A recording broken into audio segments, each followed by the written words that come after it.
not a very good student through probably straight through elementary school into high school, got into some trouble, and I know you wouldn't think it, but really I did. Ugh, I look back and I'm like, I wish I could shake the younger me and be like, just find your passion.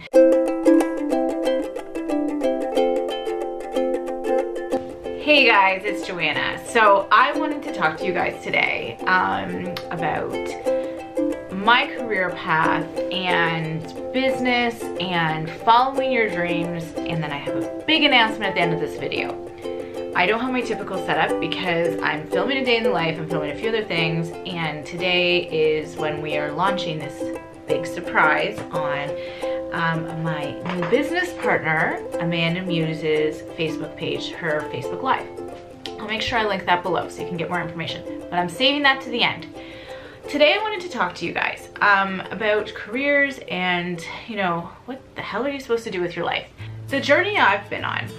So I'm gonna start way back from when I was a kid. I was one of 4 kids, and I loved my childhood, and I had a mom who was a stay-at-home mom. She used to be a nurse, and then she left nursing to be home with her 4 kids, and then she did eventually do opera singing, like kind of as a hobby in the evenings, but she was home and she loved being a mom. She had dinner on the table every day, and she genuinely always seemed like she just loved motherhood.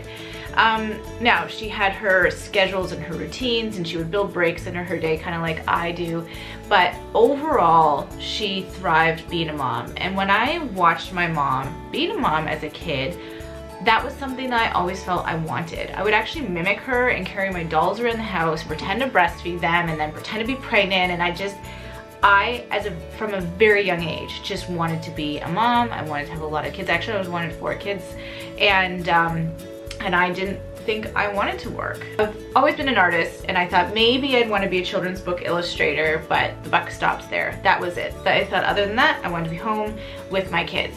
So as the years went on, I kind of lost interest in school. I was not a very good student through probably straight through elementary school into high school, got into some trouble, and I know you wouldn't think it, but really I did. I even got suspended from school once, which I look back and I'm like, I wish I could shake the younger me and be like, just find your passion.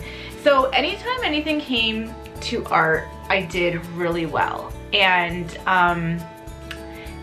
but then everywhere else, even when it was like art history, I didn't do well. I had 0 interest, and because I had 0 interest, I didn't apply myself. I wouldn't be able to retain information, and I always thought that I was dumb and I couldn't keep up, and so I would just give up when the going got rough. And so I was able to get through school with pretty low marks, definitely not high enough marks to go to a university. So what I needed to do was choose a college that would be great fit for my art.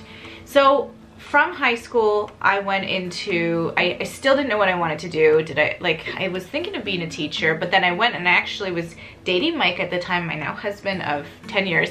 I went and I job shadowed his mom. I went with his mom to work as a teacher and thought that was what I wanted. And after one day of doing that, I was so exhausted. I was like, there's no way I have the stamina to be a teacher.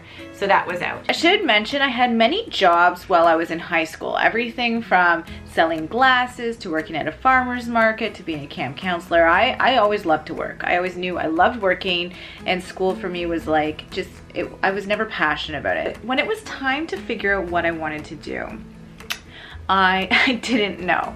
I didn't know. When I finished high school, I was just like, I had no idea. So I knew I loved the arts. I didn't know if I wanted, I thought I still wanted to go into illustration, actually, to be honest, because it's like all coming back to me now. So I decided to take this arts program. It's actually called Art Fundamentals at Sheridan College, and it's in Oakville in Ontario. If you're curious about the program, it was the best thing I could have done. I was able to test out all these different types of courses in the arts, and then I even took a stab at it again to try to get into illustration. I couldn't get in. It just wasn't the right niche for me, and that was the best thing that probably could have happened to me.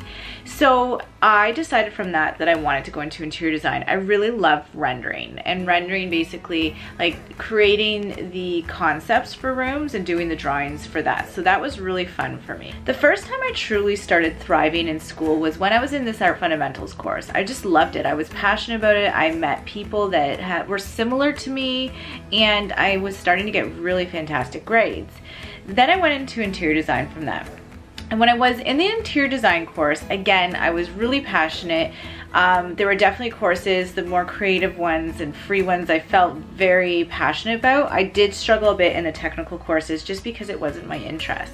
So that was for 3 years, and I found kind of side weekend jobs working for home builders and things like that just to kind of get in my foot in the door. I actually scored a job to create an interior design program, which I created and taught for teenagers, and it was for my city, and I would teach that. I would teach that course, and I would just kind of give them the introductory basics, and that was really, really fun. So after finishing school, I was placed in a co-op, which was like the perfect fit for me, in an interior design firm in Toronto, downtown, and it was pretty awesome. It was a really fun group of people.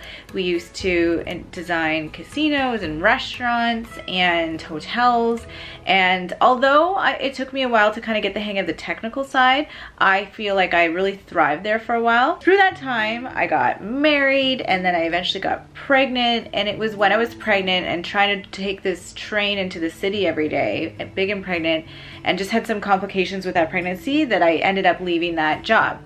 So after that, I really wanted to stay home. I had a very supportive husband who we basically put all our money into buying some student homes near a university and would rent that out, and that supplemented my income at that time. So I stayed home for 3 years, but as the years went by, I actually really struggled. I actually just wrote a blog post all about this and about my current childcare situation and how I really had a hard time being home. I thought that was what I wanted, and I found myself not enjoying a lot of the stay-at-home mom things like mommy groups and cooking and things that a lot of my friends who love being stay-at-home moms were enjoying. So I felt a lot of guilt during that time. I felt I didn't understand why I wasn't thriving. I thought motherhood was going to be my end game, and that that's all I wanted to do, and I felt this emptiness, and I felt like I was losing the sense of self during that time. I loved my kids. I loved aspects of the whole stay-at-home mom thing, but it was not the right fit for me. So 3 years in, I found myself into a depression, and I was pacing the halls when Mike would get home from work, and it was in that time I was like, I've got to figure something else out.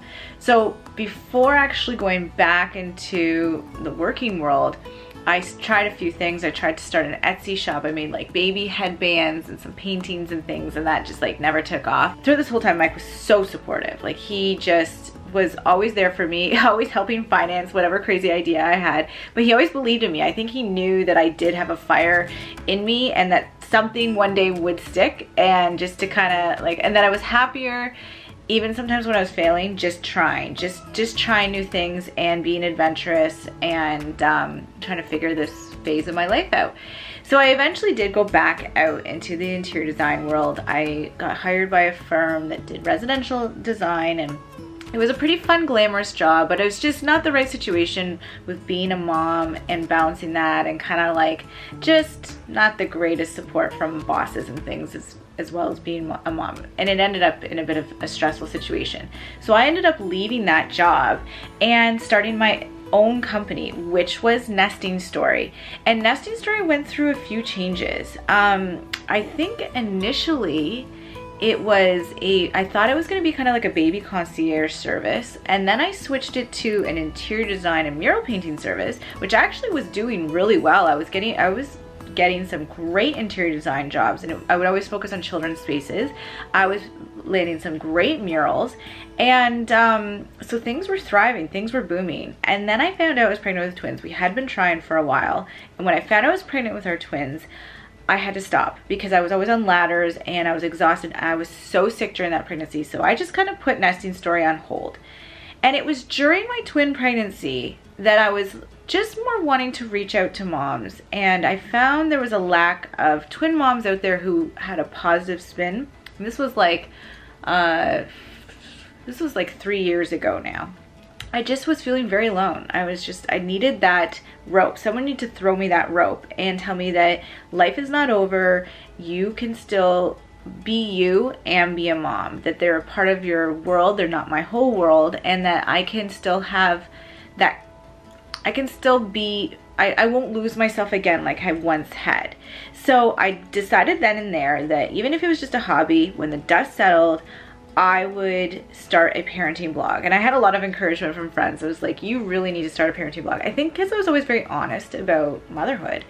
And so I did. When our twins were 6 months old, I started a parenting blog. I just started writing about things like my twin pregnancy and things like that.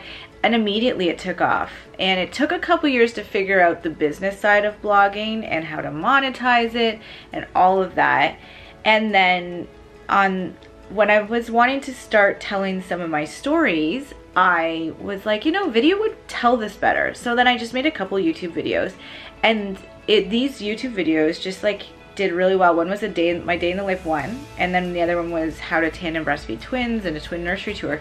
And those did really well and started to kind of gain some eyeballs on YouTube.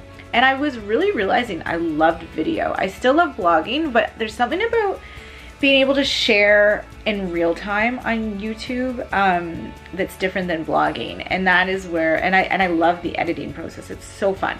So basically, fast forward to today, I've been able to turn this company that has morphed into all these different things into exactly where I think it's supposed to be, which is Nesting Story, my personal brand. And now I have something exciting to tell you, that I have started a new venture, and I'm going to tell you about it right now. Look who I've got with me. So here I am now with my career path, and guess what? There is a person involved in my current new career path decision, and it's Amanda Muse. It's exciting. Yes, so if you guys have been following along, you're probably like, what are they up to? We've been sneaking around and doing stuff. So we had to be ready. We did. We had a lot of work behind the scenes. Yeah.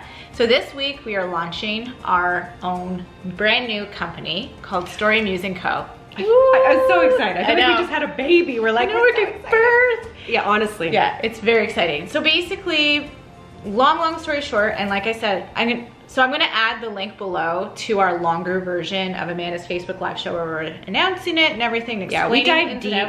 Yes. And Facebook Live, it's a conversation with everybody. Exactly. So we're answering questions and stuff, but Cole's notes. Exactly.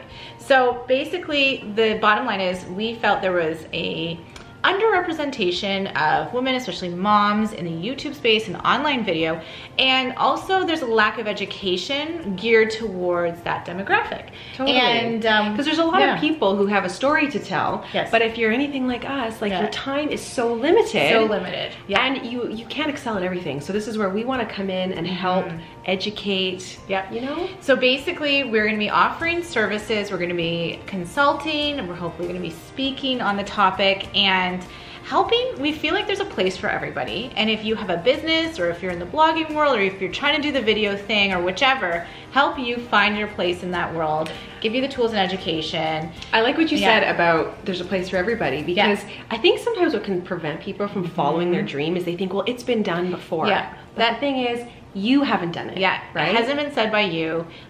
You have a story to tell, and we're trying to help people find their voice, their story, whether it's to promote their company, their brand, or maybe to tell their story messaging, online. Like, yeah, exactly. And then know where to do it, because there's so many different places to put your messaging out there, and maybe Twitter's not the place, and maybe YouTube is, and it's like, okay, we know you want to go on YouTube, but then like, how do you do it, right? Because it's a hard nut to crack. Like Amanda's been on YouTube for many years. Five years. This June will be 5 years. She's one of the OGs. And I was able to move from the blogging world to the YouTube world and be able to figure out how to tell my story on both platforms, and you have to do it in a bit of a different way. Oh yeah. And I think for a lot of people that's really difficult. It's really difficult to figure out. So yeah, reading a blog versus watching a video. I know. It's totally different. Totally, yeah. You need to, I think that some people can struggle with it. And I did it initially, and then I was able to figure it out. Go to all the links below, check out the whole Facebook Live, and then make sure you go and like Story Muse & Co. on Facebook, Instagram, and go check out our website. We will soon have a YouTube channel. Yes. We have a YouTube channel. We're gonna start putting videos up very soon. We're excited because it's, as you know, we do manage our own personal brands each, but we're excited to have this little thing together. Yes. Like, it's been really fun because I mean, I know you've been doing the same, like we've been working by ourselves for so many years, and our poor husbands have heard so much about this, like, this space that we work in, and it's so fun, like, when something exciting happens, because I truly find certain tech things very exciting. I'll be like, did you hear about this, Joanna? And she's just as excited to hear about it, which is so fun. And, and like, I think also, it will be so nice, like, we love our Man Muse and nesting story, where we're moms and it's family and it's our personal lives, but this is such a big part of our lives, is being women, mothers who are running our own business and entrepreneurs, creating something from nothing, and finally we have the appropriate space to ramble on about it and get really excited and have conversations with you and help you if that's what you want to do as well. Yeah, so like, you know, on our Facebook and on our Instagram, you know, if you're looking for a little bit of inspiration onto where to start, you know, just feeling like you just need someone to go, yes, this is awesome dream, like go for it. You want to follow us there. We're going to be on the Insta stories. We're going to be doing all the things. On the Insta stories. On the, try that again. On the interwebs. We're leaving that one in. Yeah. On the look at these say Instagram stories, like I've not had enough coffee today apparently. Jeez. We're going to be everywhere. We're going to be everywhere. We're going to be sharing our story, sharing our journey. And then more behind the scenes, like we are going to Orlando like very soon. And it'd be next week. Yeah. Oh my God, next week. You got to follow along. Whew. Yeah. But you know, and doing stuff together, and you've often seen in vlogs, like we're heading to lunch and we're doing these things. We're going to do more. We're going to let you in more about what we're doing and the process and the excitement behind it. So stay tuned, follow along. That's the big secret. So I'm gonna end the video here. So if you like this video, hit that like button. And if you haven't subscribed yet, I'd love for you to subscribe. And if you have subscribed, thank you so much. It means so much to all of us. I'll see you guys soon. Bye.